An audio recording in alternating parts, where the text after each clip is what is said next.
दुनिया में जाएगा। आपको मत्ती में लिखा पहले अध्याय में कि वो पवित्र आत्मा की ओर से आएगा। यदि इस्राएलियों के लिए बोला उसने मैं छुड़ाऊंगा तो उसने छुड़ाया। उसने यदि कहा कि मैं दूध और मधु की धाराएं जहाँ बहती है मैं वो देश तुम्हें दूंगा तो उसने दिया।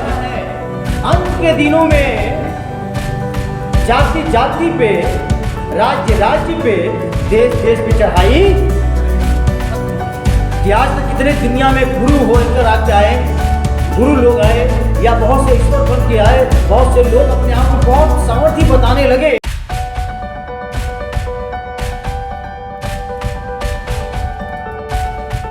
हालेलुया। प्रभु यीशु मसीह के नाम में आप सबको जय मसीह की।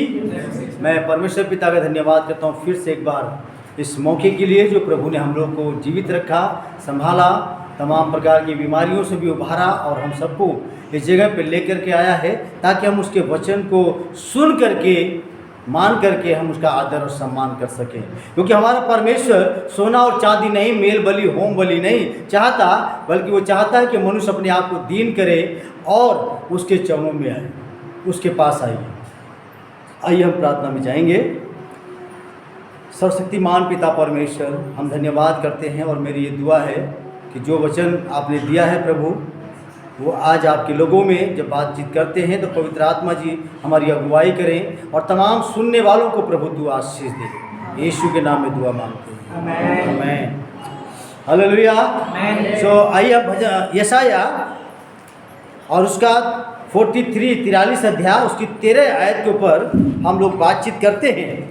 और यहाँ पे इस प्रकार से लिखा है और आप अपनी बाइबल के अंदर भी इसे खोल लेंगे।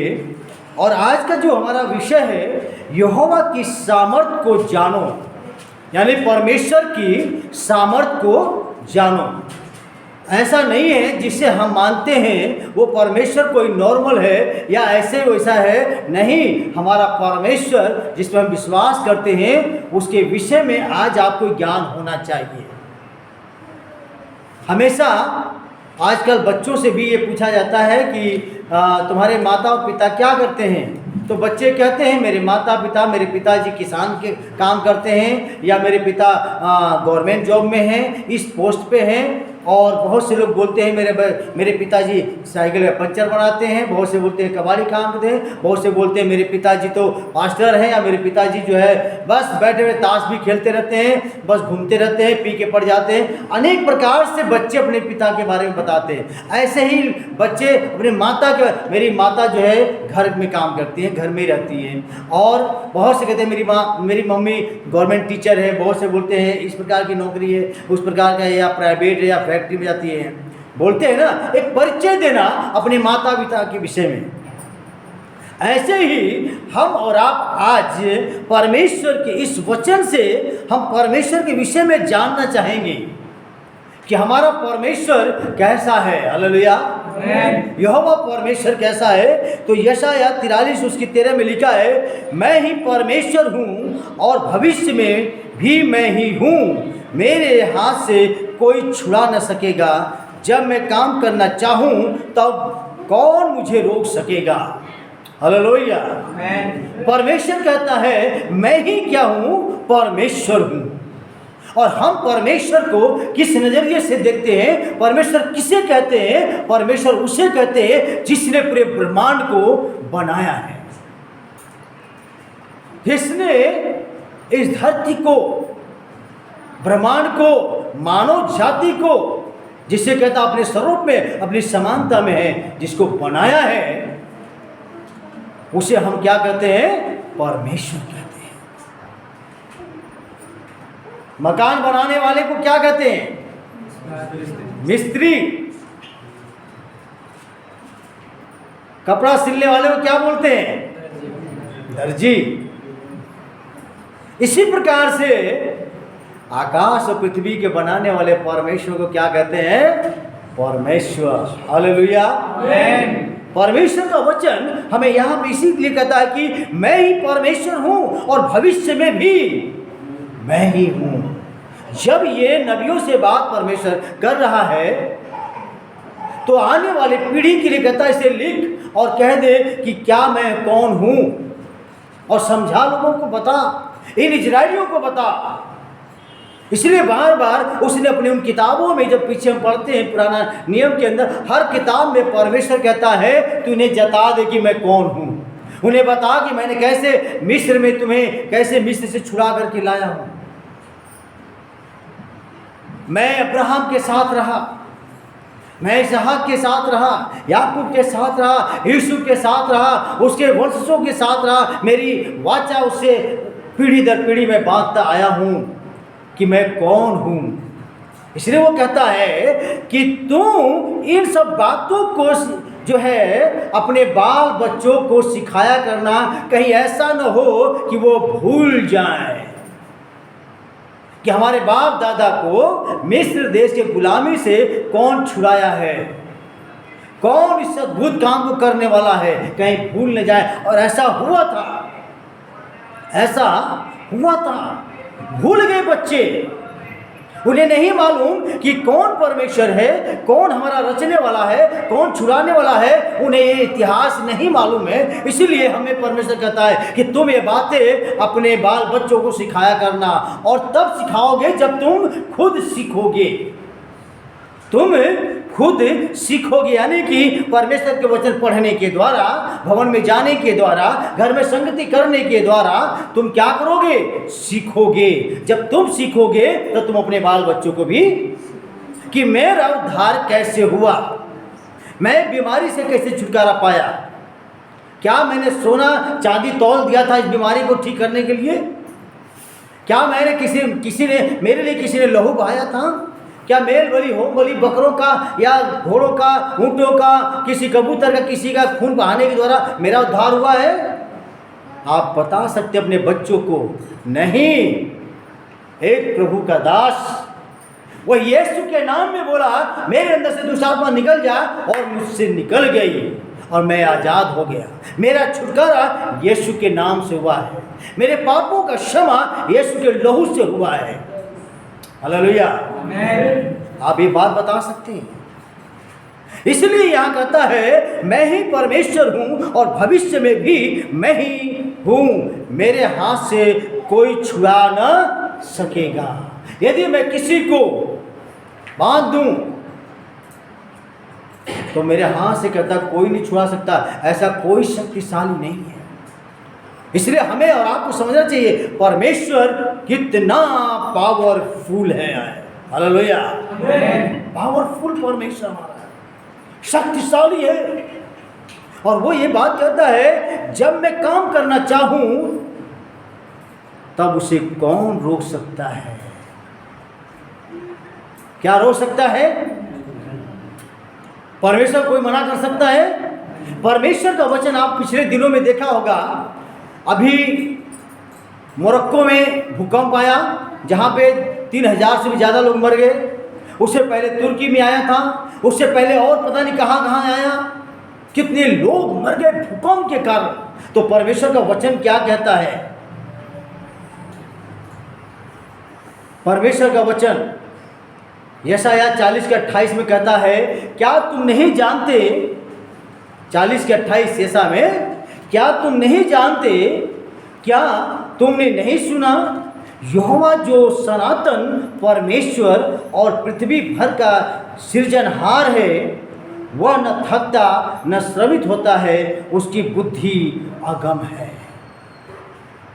वो अपने काम करने से नहीं थकता, वो सनातन का परमेश्वर है। वो कब का है?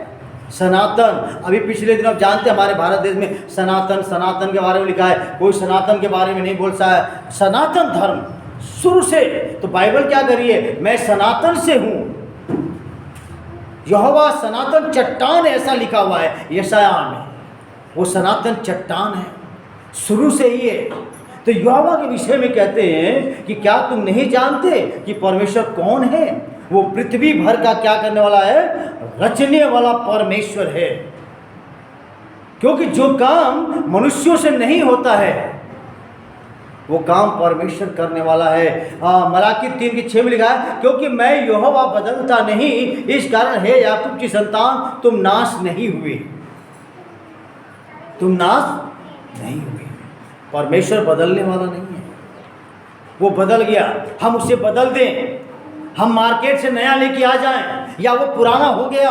वो परमेश्वर पुराना होने वाला नहीं है, ना ही आप उसे नया बना सकते हैं, बल्कि वो स्वयं परमेश्वर एक सा है। लिखा है ना बदलने वाला परमेश्वर है। गिनती 23:19 में लिखा है, परमेश्वर मनुष्य नहीं कि झूठ बोले, और न वो आदमी है कि अपनी इच्छा बदल दे जो आपके विषय में उसने कहा है। यदि इजरायलियों के लिए बोला उसने मैं छुड़ाऊंगा, तो उसने छुड़ाया। उसने यदि कहा कि मैं दूध और मधु की धाराएं जहां बहती है मैं वो देश तुम्हें दूंगा, तो उसने दिया। उसने अपनी सामर्थ को प्रकट किया। हम भूल नहीं सकते, ये इतिहास गवाह है।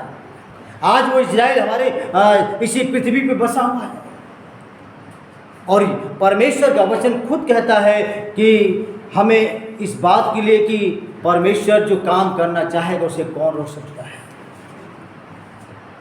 प्रियो, परमेश्वर के वचन को हम और भी देखें, अगर इब्रानियों 12:26 में लिखा है, केवल पृथ्वी को नहीं वरन आकाश को भी हिला दूंगा। क्या करूंगा? आकाश को भी हिला दूंगा। परमेश्वर न बदलने वाला परमेश्वर, वो कुछ भी करने को तैयार है। यशायाह 64 और उसकी 4 में लिखा है, क्योंकि प्राचीन काल ही से तुझे छोड़ कोई और ऐसा परमेश्वर न तो कभी देखा गया और न कान से उसकी चर्चा सुनी गई, जो अपनी बाट जोहने वालों के लिए काम करता है। यानी कि जो लोग परमेश्वर पे भरोसा रखते हैं, जो लोग परमेश्वर के लिए सम्मान देने के लिए तैयार हैं, परमेश्वर उनका भी सम्मान करने के लिए तैयार है। तो वो कह रहा है यहाँ पे, प्राचीन काल से ही उसको छोड़ कोई परमेश्वर नहीं। और ये बातें विशेष करके इजराइल लोगों में कही जा रही हैं, और ये भविष्यवाणी की किताब है। आने वाली पीढ़ी के लिए भी परमेश्वर का वचन है, जो कहता है कि अपने बाट जोहने वालों का क्या करता है, वो उत्तर देता है। जो हम लोग हैं, विश्वास करने वाले लोग, उस पर भरोसा करें, उस पर विश्वास करें, उससे प्रार्थना करें, वो तुम्हारी प्रार्थनाओं का उत्तर देगा। परमेश्वर इसी प्रकार से और बहुत से आयतों में है, और हमें इस बात को थोड़ा से पढ़ेंगे तो और अच्छा रहेगा। यिर्मयाह 29:11 में लिखा है, क्योंकि यहोवा की यह वाणी है कि जो कल्पनाएं मैं तुम्हारे विषय में करता हूँ उन्हें मैं जानता हूँ, वे हानि की नहीं वरन कुशल की ही हैं, और अंत में तुम्हारी आशा पूरी करूँगा। यानी कि परमेश्वर हम विश्वास करने वालों के लिए वो इतनी सामर्थ्य रखता है, इतना पावरफुल है, उसके भंडार में बहुत कुछ है। वो कहता है कि जो तुम्हारे विषय में कल्पनाएं मैं करता हूँ, यानी कि परमेश्वर जो कल्पनाएं अपने बच्चों के विषय में करता है वो पूरा करने में सक्षम है। Hallelujah, hallelujah.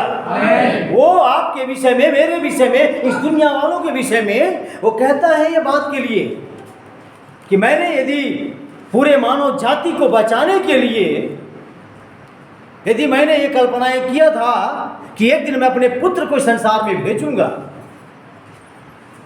और जो कोई मेरे पुत्र पर विश्वास करेगा वो नाश न होगा परंतु अनंत जीवन पाएगा। इस पृथ्वी पर, पृथ्वी के सब लोगों के लिए, इस संसार वालों के लिए, जो कोई विश्वास करेगा वो नाश न होगा। और ये वचन परमेश्वर ने जब दिया है तो वो कहता है कि जो कल्पनाएं मैंने तुम्हारे विषय में किया है, मैं तुम्हें छुड़ाऊंगा, शैतान से खरीद लूंगा,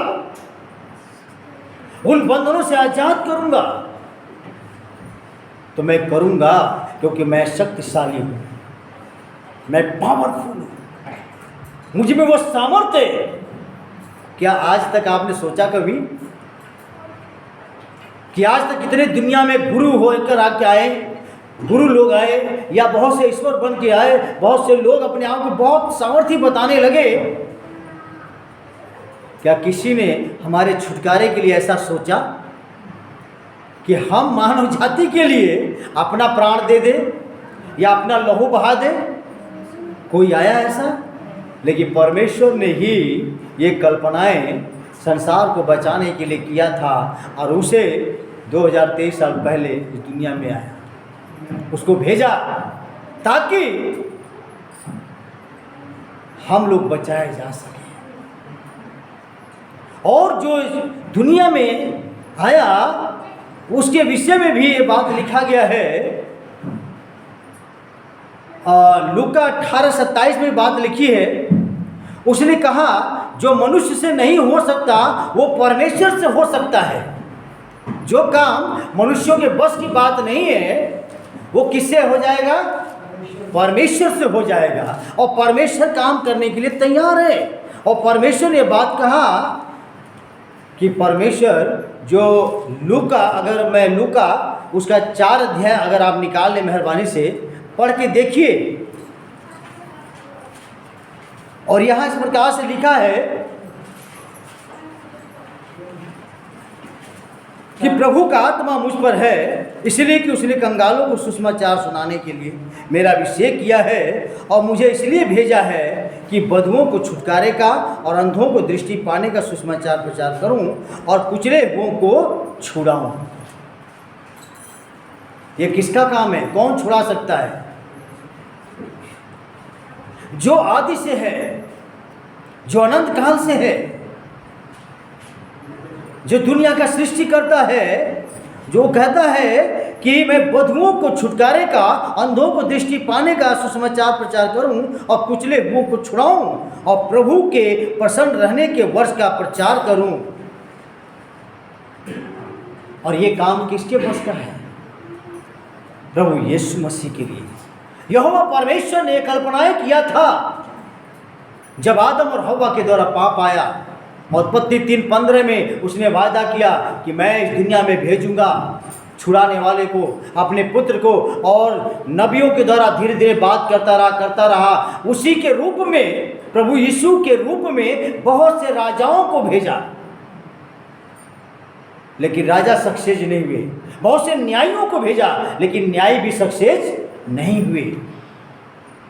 सही राजा नहीं हुए, सही न्यायी नहीं न्याय कर पाए, और ऐसे बहुत से लोग रहे नहीं कर पाए क्योंकि वो सब मनुष्य हैं।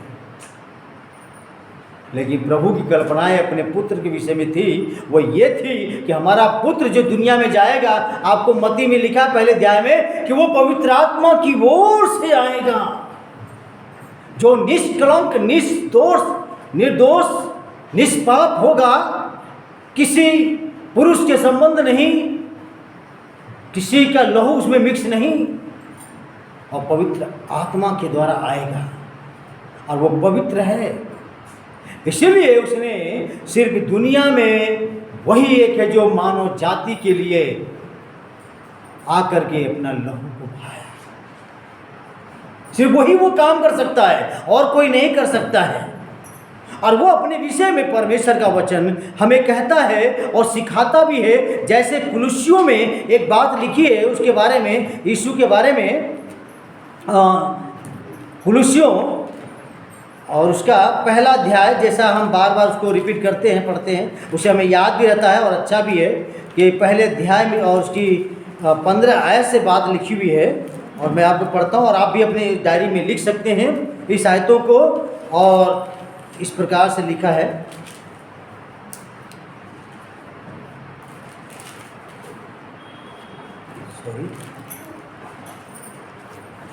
वह तो अदृश्य परमेश्वर का प्रतिरूप और सारी सृष्टि में पहलौठा है। ये किसके विषय में कहा जा रहा है? प्रभु यीशु के बारे में। लोग बड़े नॉर्मल ले लेते हैं यीशु को, अरे जैसे वो गुरु आया था ना ऐसे वो भी गुरु है। इस धरती में बहुत लोग आए, लेकिन नहीं। उससे और मैं आयतें लिखवाऊंगा, आपको बताऊंगा, आप देखना कि यहोवा की सामर्थ क्या है, वो कैसा है। और लिखा है इसके विषय में, क्योंकि उसी में सारी वस्तुओं की सृष्टि हुई, स्वर्ग की हो अथवा पृथ्वी की, देखी या अनदेखी, क्या सिंहासन, क्या प्रभुताएं, क्या प्रधानताएं, क्या अधिकार, सारी वस्तुएं उसी के द्वारा और उसी के लिए सृजी गई है। और सारे पहलौठों में वही पहलौठा है।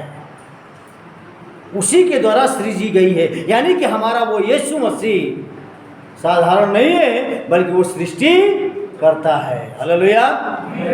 वो सृष्टि करता है, वो बनाने वाला है, वो रचने वाला परमेश्वर है, तुम्हें जीवन देने वाला परमेश्वर है। इसलिए प्रियो, हम अपने बाल बच्चों को और खुद के विषय में अनजान न रहें, बल्कि इसे बताते रहें, इसे पढ़ते रहें, सुनाते रहें। परमेश्वर का वचन अगर हम यूहन्ना में आ जाए और यूहन्ना में आकर के परमेश्वर के सामर्थ्य के विषय में जानें कि वो कैसा है, तो 5 अध्याय उसकी 21 आयत से मैं कुछ आयतों को पढ़ता हूँ, और आप भी अपने बाइबल को खोल लीजिए और पढ़िए। कहीं ऐसा तो नहीं कि मैं कहीं गलत कुछ पढ़ रहा हूँ। और 21 आयत से लिखा हुआ है, क्योंकि जैसा पिता मरे हुओं को उठाता और जिलाता है, वैसे ही पुत्र भी जिन्हें चाहता है उन्हें जिलाता है। और पिता किसी का न्याय नहीं करता, परंतु न्याय करने का सब काम पुत्र को सौंप दिया है। यानी कि इस दुनिया के लोगों का न्यायी कौन है? पुत्र है। तो पुत्र को ऐसा वैसा नहीं समझिए, वो सामर्थ्य है। और आगे लिखता है, इसलिए कि सब लोग जैसा पिता का आदर करते हैं, वैसे ही पुत्र का भी आदर करे लो। ये जब बातें हो रही थी तो यहूदियों से ये बातें हो रही थी, और यहूदियों की ये बात समझना चाहिए था कि हम पिता का आदर करते हैं तो पुत्र का भी करें। और हम लोगों को भी जो जान गए हैं, हमें भी ये बात समझना चाहिए। इसी यूहन्ना 8:25 में लिखा हुआ है कुछ बातें। 8:25,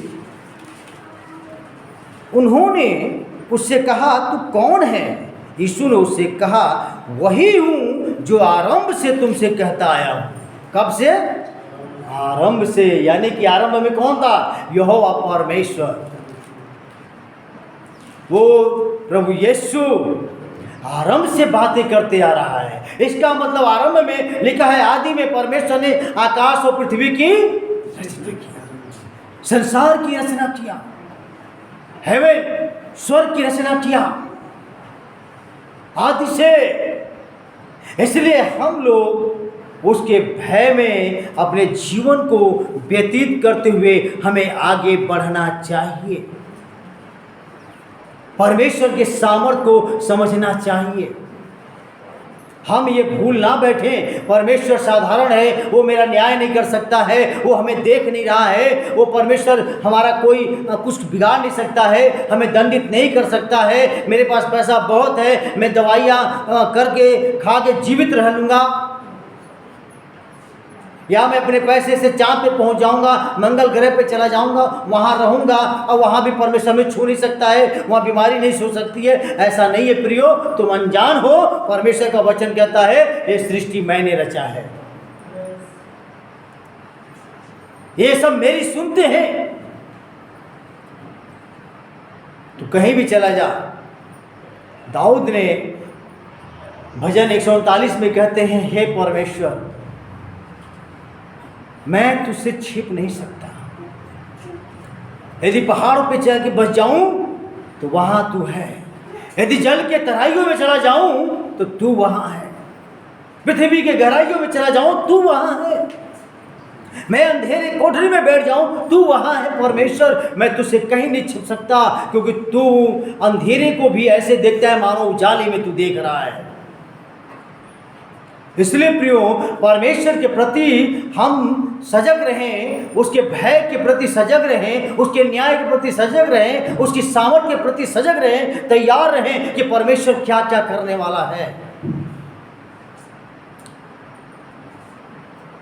यशाया और 64 आपने पढ़ा था अभी, और उसकी 48 का 12-13 आयत को हम थोड़ा पढ़ेंगे। यशाया के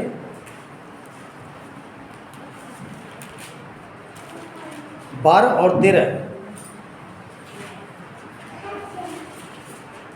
और इस प्रकार से लिखा है, हे याकूब, हे मेरे बुलाए हुए इजराइल, मेरी ओर कान लगाकर सुन, मैं वही हूँ, मैं ही आदि और मैं ही अंत हूँ। मैं ही आदि, शुरू करने वाला मैं हूँ। आप सोचते होंगे, इस दुनिया के लोग सोचते हैं, मैं तो बहुत पढ़ाई लिखाई कर रखा, पीएचडी कर लिया, और पीएचडी के बाद भी एक कोर्स होता है जो बहुत कम लोग कर पाते हैं, मैं तो इतना बड़ा ज्ञानी हूँ, मैं तो मिसाइल बना दिया, मैंने तो ये बड़े बड़े काम कर दिया धरती पे, मैं तो अमर हो गया। लेकिन नहीं, ये भूल मत बैठिए। भजन संहिता में उसके 14 में लिखा है, मूर्ख ने कहा परमेश्वर तो है ही नहीं है, जो कुछ हूँ मैं ही हूँ, मैं बड़ा बुद्धिमान हूँ, मैं बड़ा समझदार हूँ।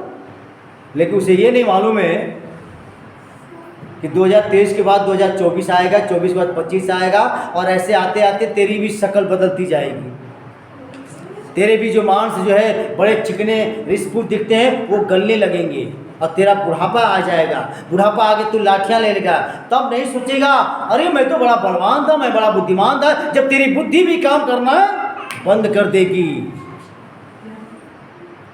इसलिए मैं कह रहा हूँ, परमेश्वर का वचन कह रहा है ये बातें, इसलिए कह रहा हूँ कि परमेश्वर के प्रति ढिलाई ना बरतें।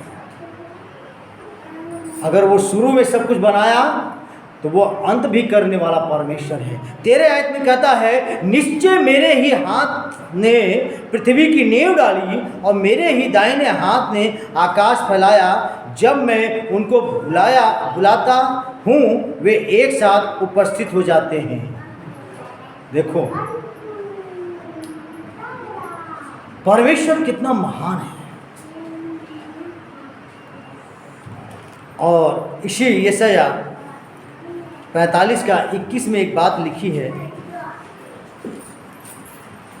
तुम प्रचार करो और उनको लाओ, हाँ वे आपस में सम्मति करें। किसने प्राचीन काल से यह प्रकट किया? कह रहा प्राचीन काल से, सनातन से किसने यह प्रकट किया? ये सब चीजें किसने बनाया? या तो इजरायलियों को ये चिता कि तुम्हें किसने बनाया है, किसने छुटकारा दिया है, किसने तुम्हें अन्य जातियों से बचाता आया है, किसने, तुम थोड़े थे फिर भी तुम युद्ध को जीत गए, जहाँ पे 3000 सेना है और तुम 300 लोग भी जीत गए। कैसे जीत गए? सोचो अपने विषय में। आज हम और आप अपने विषय में सोचें कि जो आज यहाँ बैठे हैं, क्या नहीं किया है आपने छुटकारा पाने के लिए, शांति पाने के लिए, अपने जीवन को सुकून से रखने के लिए। आज याद आ रही होगी, हाँ लोग छड़ी लेके जा रहे हैं, कितने लोगों को याद आ रही है छड़ी की? आपका छुटकारा दुष्ट आत्माओं से, बीमारी से, चिंताओं से, तमाम उन बंधनों से जिसके लिए डॉक्टर आपने किए, गए, इलाज कराए, लेकिन नहीं हुआ, लेकिन यीशु के नाम से वो चंगी हो गए, छुटकारा मिल गया, वो शांति मिल गई, वो आज़ादी को महसूस कर रहे हैं। क्या किसी दबाव में किया? क्या आपको बहुत पैसा मिल गया? जहाँ पैसा मिलता हो बस मेहरबानी से मेरे को भी जो है लेके चलना। मैं तो आज दुआ, प्रभु मेरे पास तो आज दान डालने के लिए भी पैसा नहीं है। हम इस टाइम मानो कंगाल की तरह है, पैसा नहीं है, लेकिन हम प्रभु में आनंदित हैं। परमेश्वर के वचन का हम लेकर के आज आपके बीच में आए हैं, प्रचार कर रहे हैं, बता रहे हैं, लेकिन यही चीज़ें उस पे वचन पे चलने की हम कोशिश कर रहे हैं। परमेश्वर की सामर्थ को धन्यवाद देने की बात कर रहे हैं, उसका धन्यवाद करें भोर में आकर के, और उसकी महिमा हम लोग कर रहे हैं। और वचन हमें कहता है कि प्राचीन काल से ये काम किसने प्रकट किया? आगे कहता है किसने प्राचीन काल में इसकी सूचना पहले से ही दे दी है। जो घटना घट रही है इसकी सूचना किसने दे दिया था? मत्ती 24 में जाइए, वहां क्या लिखा है? अंत के दिनों में जाति जाति पे, राज्य राज्य पे, देश देश पे चढ़ाई करेगा, और तुम्हें मेरे नाम के कारण तुम्हें लोग सताएंगे। ये बात किसने पहले कह दी? यहोवा परमेश्वर। क्यों कह दिया? क्योंकि वो मनुष्यों के मन विचारों को जानने वाला है। वो दूर से ही परख लेता है कि मनुष्य के मन में क्या उत्पन्न हो रहा है, क्या सोच रहा है, क्योंकि वो हमारा रचने वाला है। हालेलुया। आमीन। जब एक मिस्त्री किसी भी चीज़ के लिए, गाड़ी खराब हो गई, मिस्त्री जरा गाड़ी चला के देखना, ये जो है ना बड़ी धुआं मारी है या आवाज़, वो कहता है इसका पिस्टन खराब हो गया है, तुरंत कहता है। क्यों कहता है? क्योंकि वो गाड़ी बनाने वाला है। सिलाई मशीन या मोटरसाइकिल, जहाज, साइकिल, तमाम प्रकार, कंप्यूटर, मोबाइल, मिस्त्री जानता है कि कोई बनाने वाला है। और हमारे मन के अंदर की बातों को कौन जान सकता है? कौन जान सकता है? तेजी से बोलिए, हालेलुया। दूर से ही जान लेता है। और इसमें लिखा है, क्या मैं यहोवा ही ने यह नहीं किया? इसीलिए मुझे छोड़ कोई और दूसरा परमेश्वर नहीं है। धर्मी और उद्धारकर्ता परमेश्वर मुझे छोड़ और कोई। और एक जगह और लिखा हुआ है परमेश्वर के वचन में कि यदि यहोवा, वो कहता है कि मैं नींव हिला दूंगा, पृथ्वी को हिला दूंगा, मैं भूकंप ला देने वाला हूँ। अगर मैं भूकंप लाऊं, मैं पृथ्वी को डुलाऊं, मुझे कौन रोक सकता है? भूकंप लाने वाला, हिलाने वाला वो परमेश्वर। यहाँ पे ये वचन कह रहा है। इसी यशायाह में जगह जगह बातें लिखी है कि यदि परमेश्वर इसे काम को करे तो उसे कौन रोक सकता है? कहता मैं पृथ्वी को हिलाता हूँ। परमेश्वर का वचन कहता है कि मैं पृथ्वी को हिलाता हूँ। इन यशायाह की किताबों में जगह जगह लिखा हुआ है।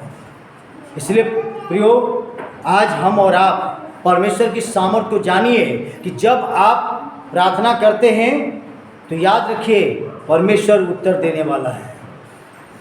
तुम्हारी प्रार्थनाओं का अनादर करने वाला नहीं है। इसीलिए जब वो उत्तर देने वाला है तो उसके डर में रहिए, उसके भय में चलिए।